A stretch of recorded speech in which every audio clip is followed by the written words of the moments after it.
आपल्यावरती सोपवता. महाराज चिंतानं कधी हत्तीशी बरोबरी करावी का? नाही. मांजराची झेप आणि वाघाची झेप याचा अंतर फार वेगळं आहे आणि आम्हाला शुद्ध चोराच्या बंदोबस्तासाठी आम्हाला पडतो. आमचा अपमान करताय का आमचा मान वाढवताय?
काम हे काम असतं आणि ते प्रामाणिकपणे करणं ही माणसाचं कर्तव्य असतं.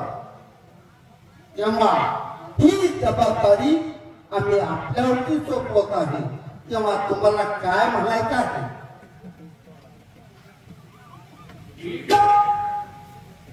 आपला आदेश पाळणं हे आमचं काम आहे. तेव्हा राजे एक विनंती आमची जर ऐकून घेतली तर बरं होईल. बोला, कोणती विनंती आहे आपली? साधा चोराला पकडण्यासाठी आम्हाला पाठवता मी एकटाच गेलो असतो. बर, परंतु त्याच्यावरती बात केली की नाही हा साक्षी पुरावा म्हणून हे दोन जोडीदार आहेत ना, त्यांना माझ्या बरोबर पाठवा म्हणजे झालं. काही हरकत नाही. हो, तुम्ही दोघं काका साहेबांच्या बरोबर जावा. अहो माझ्यात वास्तुशांती आहे. अरे घर बांधलंय, वास्तुशांती आहे. अरे वास्तुक शांती जरी असेल, तुला ड्युटी करायची आहे म्हटल्याच्या नंतर आम्ही हुकूम देतो आहे, काका साहेबांच्या बरोबर जावा. आम्ही दोघं होय होय काका साहेब सुचवून तुम्हाला काय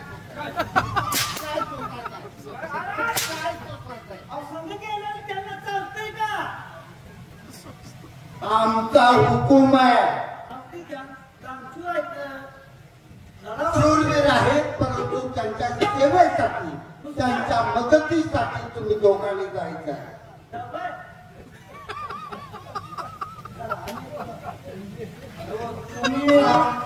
आमचं मुलं काढा टाकलंय.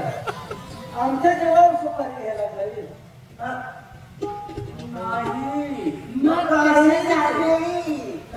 काय म्हणतो ते पहा. काय आपण त्या चोराचा बंदोबस्त ताबडतोब करायचा आहे ना. मग तुम्ही एकट्याने जायचं नाही. आमचा शूरपणा आमचा लढाऊपणा पाहण्यासाठी तुम्ही साक्षीदार म्हणून आमच्या मुळे यायचं आहे. मला जमायचं नाही.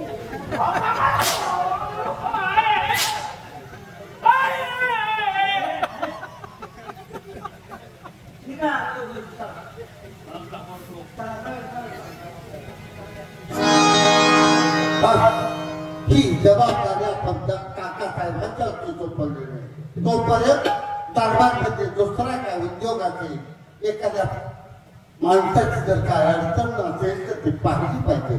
दरबारची कामं पाहिली पाहिजे. गाव बंद झाला.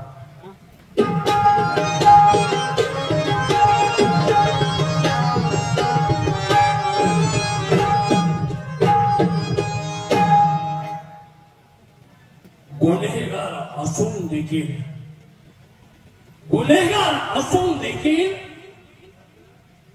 रयतेच्या हृदयात राज्य करणारा,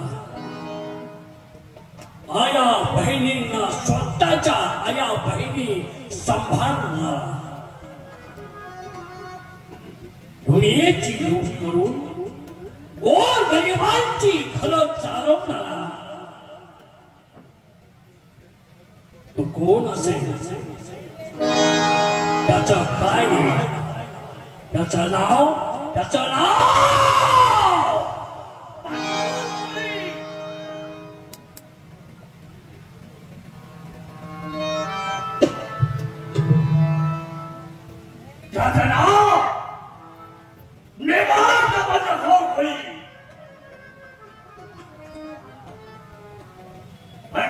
म्हणजे काय? हा मनखोर कोळी फक्त चोऱ्या करत नाही, चोऱ्या करतो, दरोडे खातो, वैराग्य. कारण त्यांच्या कोणी श्रम घ्यायचा आणि गरीबात वाटायचा. हा माझा चोरीचा साधा. आज त्या पैशातून गरीबाचे चोल दर्द करतो, गरीबाला वाटत देतो, कुणाला घर नाही, कुणाला जमीन नाही, त्यांना मी पुरवतो. मी बंडखोर कोणी का झालो याकरता माझ्या वडिलांचा हात त्याची चूक नसताना माझ्याकडे देतात. या ठिकाणी त्यांना फासाव दिलं. ते कोणी दिला? त्या राष्ट्रातल्या प्रजाचे त्याचा घेण्यासाठी मी बंड पकडला. त्याला सुद्धा न्यायाला सुद्धा द्यायचा. तो माझ्या पायकात धावला. मी बंडखोर कोणी का झालो हेच मी त्याला दाखवलं आहे.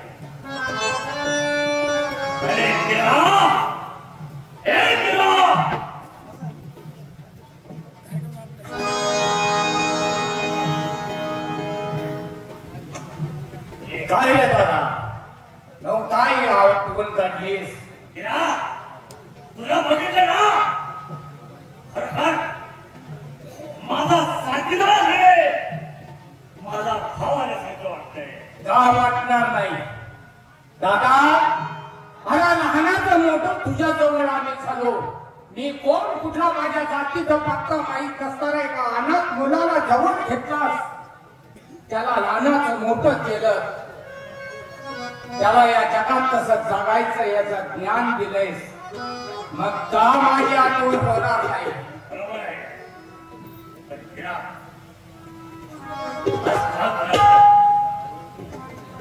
मला जरा घरची आठवण येते आहे. काय सांगतोय दादा? अरे माझ्या मनात बोलला, माझ्या मी मनात होता. जरा वहिनीचं तोंड बघून तिच्या हातचं काहीतरी गोड गोड खाऊन यावं. असं करूया, जाऊया आणि मैदानाची गाडी घेऊया. असं पण तू नाही पुढे जायचं, पुढे मी जाणार. आजूबाजूला कानोसा घेणार. कोण एखादा हरामखोर शत्रू जर वाटेत असं त्याच्या आडवा करणार आणि त्याच्या छातडावर पाय सुद्धा पण पुढे जायचं आहे. तुझ्या जीवाला धक्का तर माझ्या जीवाला धक्का. आपल्या अंड्याला लक्ष घेऊन जाऊया. असं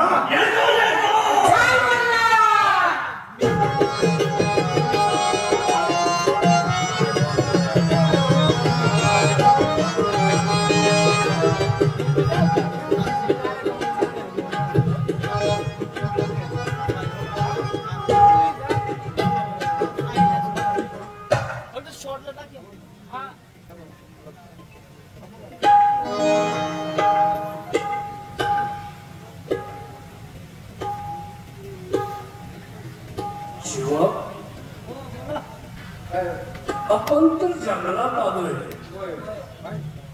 माग पहा, माग बरे भरपूर कुणीकडे गेले. ओळखडीचा माग काढायला शिकाय. कोण कुणीकडे गेले माणसं कुणीकडे गेले माणसं सांगतो. अजून आपण कोण बी करणार कोण राहिलेली माणसं आपल्याला मिस कॉल द्यावं लागेल. कोण मिस कॉल देतात पुन्हा चोराला ढाला चोर आपल्या बाबतीत नाही.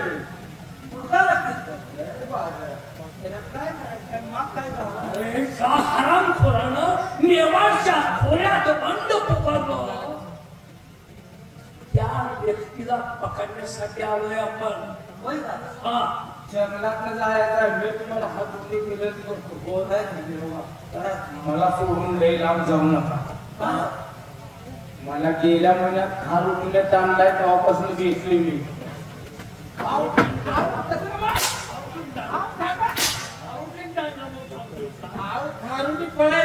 मला वाटलं माझ्याच मागे लागले म्हणून मी पळायला. अरे तो गरीब प्राणी गरीब जीवतो.